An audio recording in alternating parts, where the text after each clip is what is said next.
Go Space Cats, and a very happy new year to you.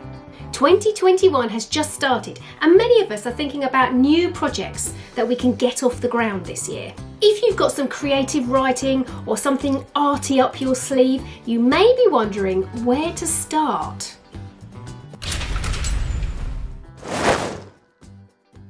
Well, you know that I write and illustrate children's books, and I've usually got something cooking, whether it's on the front or the back burner. But even I suffer from writer's block and artist procrastination sometimes. It can be really hard to find the motivation because sometimes it feels like you're climbing Mount Everest. Creative block can also be caused by not wanting to compare yourself to other people. Or perhaps you're way too harsh a critic of your own work. I used to tutor GCSE English and I gave my students a guide on what to do if they got into the exam room and their mind went blank.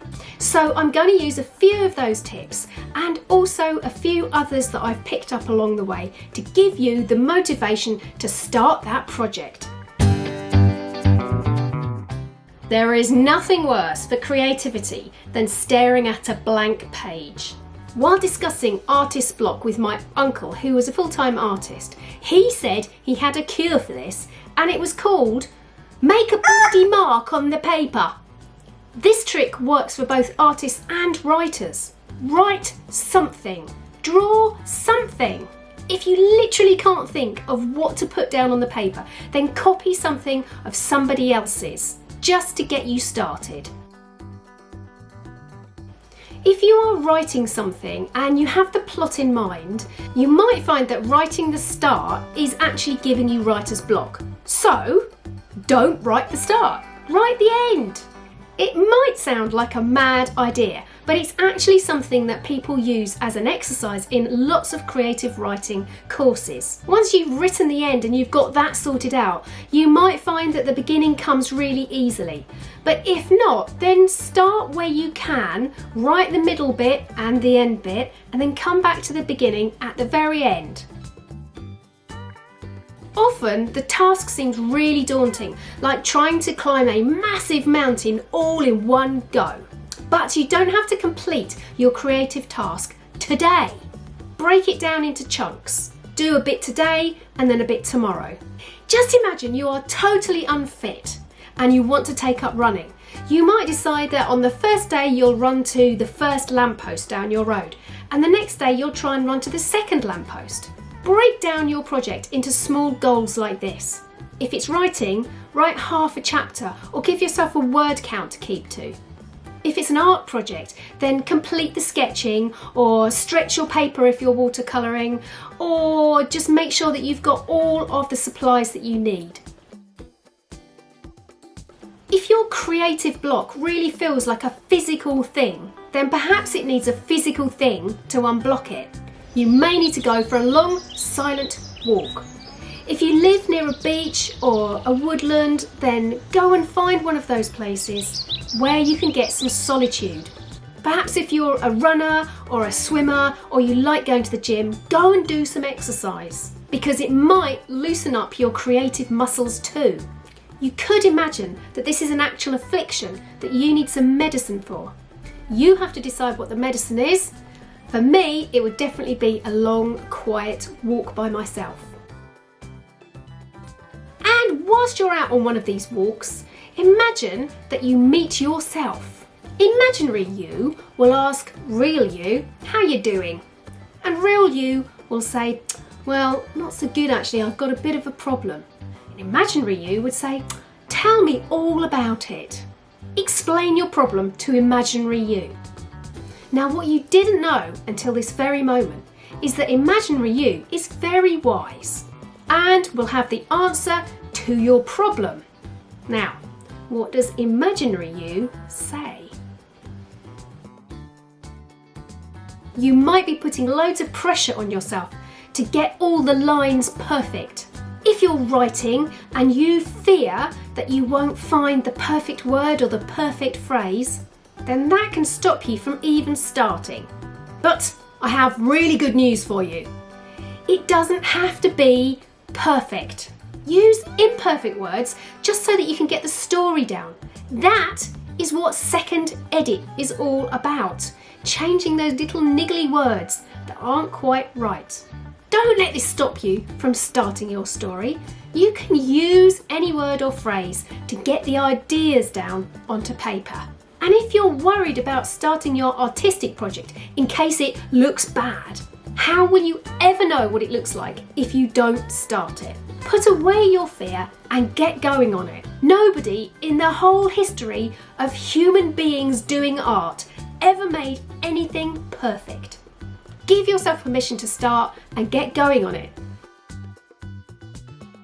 There is something called free writing, but this applies to art too.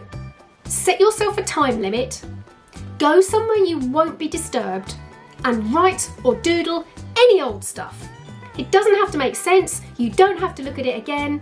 Its purpose is to unblock your creative constipation. When you've looked at it, you don't have to look at it, you can just rip it up and metaphorically flush it down the toilet. Although don't actually flush it down the toilet because it will block your sewage pipes.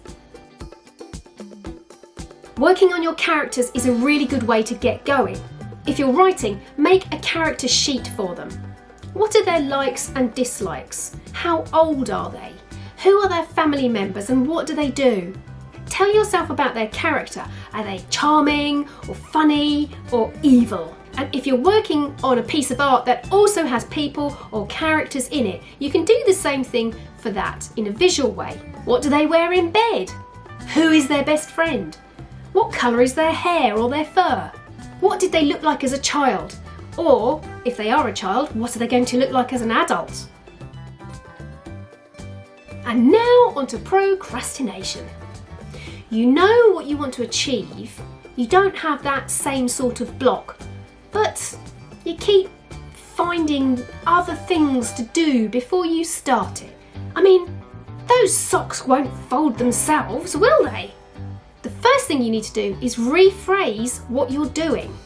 Telling yourself you must start or you should be doing something is a massive red flag to your motivation. It can make you feel really pressurised and discouraged. But if you can tell yourself, I choose to start something, it makes it feel a lot lighter and less like a demand. It puts you more in control of your task. Commit to doing the task. Set yourself a time to start and a treat for when you've completed the thing you're trying to do. For example, you might say, I choose to start at 10 a.m. and at 11 a.m. I'm going to pop off to the coffee shop and buy myself a massive hot chocolate extra cream. And you could also get someone impartial to check up on you, make sure that you have done the thing you said you were going to do. But choose that person carefully because you don't want it to sound like nagging. Choose a friend that will be interested from a distance. If you'd like further artist tutorials, I have a variety of short courses that will help you. There are real-time sessions looking at painting, drawing and marker pens, among others. And if you're keen on producing your own book, there is a more in-depth course on what you need to know about self-publishing a book with illustrations.